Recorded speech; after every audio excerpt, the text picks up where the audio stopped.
Good morning, everyone. This is Tractor Man 44. This is just going to be a quick, simple little video, um, just to tell you that I had to do a hurry-up, quick job real quick for a lady friend. I had to put a culvert, our 20-foot long, 16-inch diameter steel culvert pipe in for her yesterday. So I had 20 some odd tons of rock coming, real quick. Put half of it in the driveway, the other half, for the culvert. And then I dug that all out and had that ready to go. So I did that yesterday morning. But I don't have any ballast for the back of this Kubota. I haven't had it that long, just a very short period of time. It's a Kubota 3030, and I didn't want to carry a box blade or anything like that on the back, for ballast, simply because, in a tight spot, I don't want to have to keep looking backwards, not back into stuff. So I hurried up and put a little weight, add a little ballast to the back end that may become permanent, if I take the time to do it a little nicer. But I'll show you, give you maybe a halfway of an idea, if you happen to have some of these weights laying around, what you can do just to get you out of a pinch.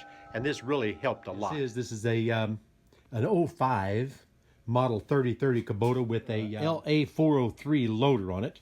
I have no idea about the capacities or anything like that. It's really cool. When I picked it up just a little bit earlier this summer, too much glare. 647 hours was showing on the hour meter. It's really cool. I like the tilt steering wheel. That's awesome. But anyway, I'd made a really neat little thing to tie that drawbar on. I'll show you how I done that. I think it actually turned out quite substantial. But what I done essentially, I just had some scrap box tubing laying around. So I put a piece of plate, I think about a 1/2 inch plate, laying across that drawbar extension, and welded this about 2x2 box tubing. And like I say, it was just halfway haphazard. I just grabbed 2 links of it, threw it on there. I'll doll that up, trim that up, and actually paint it in the future. But I had to get this job done, really quickly. And then I just went ahead and ringed it with these old wheel weights. Now, oddly enough, the very first 4 wheel weights down on the bottom are small. The 2 lower ones, I don't really know what they weigh. I've never weighed them, but those are front wheel weights for a smaller Kubota. They may end up on this, but they're probably at least 20-25 pounds a piece. The next 2 wheel weights are rear wheel weights off of Kubota, and those also may end up on here. And those are about estimating 45 pounds a piece or so. These 2 are Massey Harris wheel weights, which are approximately 80 pounds. And then the very top one is 135 pound Ford wheel weight. So what it did, it just gave me enough ballast to where I could handle those scoops of inch clean rock and put that culvert in with absolutely no problem. Absolutely worked perfectly. But like I say, this is entirely temporary. Probably shouldn't even show you, but it worked good, man. It keeps running around on 2 wheels, you know what I mean? If you got a loading bucket and you get any elevation on it at all, it has a tendency to tip, especially on a hillside. So that really minimizes that chance. But if you guys have the opportunity or have access to a couple of old farm tractor wheel weights, anything similar to what I've got there, it is really a quick and simple solution. And literally, this took less than a half an hour. It took me 15-20 minutes. It took longer to cut the 1/2 inch plate off a piece of scrap than it did anything. Okay, now this is going to be a little awkward to explain. I just don't know exactly how to do it simply. But on these little tractors that have the Category 1 3-point on them, and by little tractors, I mean, 30 horse, 30 horse on down, that's considered, about, like a compact tractor. And then, of course, the smaller ones are subcompact. And they still are set up with Category 1 hydraulic, Category 1 3-point lift. But there's no down pressure on those lifts. Now, I don't know if y'all have ever hauled any heavy loads on a trailer hooked to the 3-point lift, like a drawbar that kind of come off of like an 8N Ford or something like that. You just put it in the Category 1 balls on the side, put your pins in and take off. You got that whole series, 8 or 10, 12 holes across there that you can drop your Dugin pin in, hook onto a trailer and take off. Well, if you ever go down a hill with a pretty heavy load and the trailer goes to bounce a little bit, and the front end of the trailer comes up in the air, what'll happen, there's no down pressure on the hydraulics without the stabilizing bars that triangulate and go up where your top link connects to. Those lift arms will just shoot up in the air whenever the back end of that trailer goes down and the tongue goes up, and it will push you sideways. It'll push you just every way but loose, especially if there's a little bit of snow, a little bit of ice, a little bit of mud, you're on a hillside, and I mean, it'll take you for a ride of your life, You just about have to pay for that thrill at a thrill park, but you'll get a good one, if you ain't careful. So to minimize that, that's why you use those additional stabilizer bars, that go up to where the top link attaches, and that triangulates, and then make sure that the up pressure from a heavy load in the back doesn't run you wild and push you sideways and jackknife you and go all over the place. But at any rate, I'm going to try to show you what it is that I've done on mine, and I've done on a couple of the other ones too, or something very similar. Every time I do something, it's a little bit different. And at the same time, I'm going to show you the makeshift and quick way I put those wheel weights on to do that little job for my lady friend. Now you have your normal stabilizing bars over here, that keep the sway from side to side, whenever you've got something on the drawbar. If you're using a drawbar that goes across from the 3 points. But if you're doing like I'm doing with this old 8-in drawbar, you put this little fella on here, to get that back from it allows you to turn much sharper because your tongue doesn't bind up on the drawbar with it back here like that. You can turn completely 90 degrees and over. But at any rate, if you hook all the way up into here, of course, that affects your turning radius. So what I typically do is extend that on back, and make that to where the drawbar won't twist.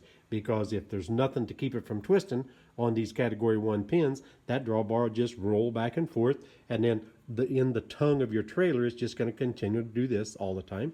And then, of course, these will keep the sway to a minimum, but you don't have anything to keep that 3 point from raising up in the air in a dangerous situation. And that's what these old 8-in stabilizing bars are, that go from here all the way up to where your top link normally attaches. So that gives you the triangulation that will not allow that hydraulic lift, or that 3 point lift, to raise and throw you out of kilter. But at any rate, to extend my drawbar, I took 1/2-inch plate right here, and if I get, well, the floor's a little bit wet, but what I done, I welded that plate to this guy here. I had this one on another old B7100 and also on a B2400, and I just kept it and put it on this because I put a different drawbar on the B2400 before I sent it to my sons. But what I done on this one here is, I don't know if I can get down here and show you, but I'm gonna try. You ain't gonna see it too good, but right here is another piece of 1/2-inch by 2 flat stock, and I welded it to the bottom and made a T out of it. That way this is not going to bend. Now it's not completely welded, it's skip welded, but I've got grade 5 bolts, 3/4 inch grade 5 bolts bolted into the existing Kubota drawbar, and then that comes all the way back to here and is welded on top of this guy right here. And what that does, that keeps your drawbar from twisting. And then when I got into a situation where I needed to move that rock for that lady friend, I thought, well, I need to get a little bit of weight on here, and I need to do it quick. Don't want to carry an implement. So I grabbed a piece of 1/2-inch plate. I think that's 1/2-inch by 4 plate, just a scrap. You can see obviously there's holes in it. I went ahead and used some 70-18 rod, and I stuck it, onto my tongue. I can always grind that off, knock it off there. This can be temporary or it can be permanent. It doesn't really matter to me. If I come up with something a little more convenient, a little better, I might do that. But this way here, I can put that 350, 400 pounds of weight, and I still have access to my drawbar to where I can pull a trailer or whatever I need to do behind it, concrete mix or whatever. And so anyway, I put that plate on there and then grabbed this 2-inch light gauge box tubing, and then figured out how many inches I needed to have to ring the wheel weights, and then just tack that on there. And again, I can take and cut that off of there with a Metabo, grind those down, whatever. It's entirely temporary, or it can be permanent. Obviously, whenever you go to using an implement, it comes off, because if you attach your 3-point implement, the entire drawbar's got to come off and everything to give access to your 3-point. But by permanent, I mean if I'm using the tractor, I can leave it there permanently as long as I'm using a tractor for loader work and things of that nature. At any rate, I'm going to ring those weights back up on there for you, and I'm going to tell you about what they weigh and while I'm stacking them guys on there. And this can be either permanent or temporary, it doesn't matter. This is a Kubota front wheel weight. You may ask why they're not on the Kubota. Well, I just got this Kubota a couple months ago and ain't really done much to it. Haven't really used it all that much. Winter snuck up on me and it's time to use it. Well, these are front wheel weights off of some Kubota. I don't know. If I can bore some holes, and get them mounted and everything, I will end up putting those on there. Those are probably, I don't really know, they felt like 25 pounds. So that'd be 50 pounds to start with. Somebody else can add it up. This has got to be, judging by jug of Freon, this has got to be 50-pound weights here also. That's a Kubota rear weight. Here's another Kubota rear weight. The reason I started off small is to get out of that triangulation. By the time I get up here, then I can use the Massey Harris 80-pounders. These are Massey Harris 80-pounders. And they'll kind of move around a little bit, you know, but who cares? Another Massey Harris 80-pounder.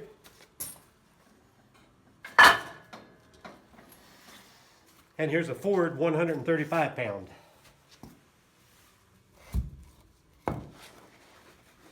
Trying hard not to grunt.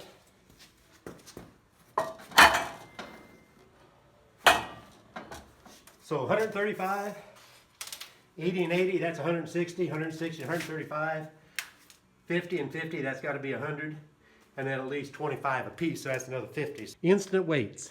So at any rate, just keep that in mind if you guys happen to be at a farm sale or an auction somewhere, you know, and happen to see some wheel weights that you can buy for cheap. Man, jump on them because you can use them for ballast. Hey man, this is Tractor Man 44. I am out of here.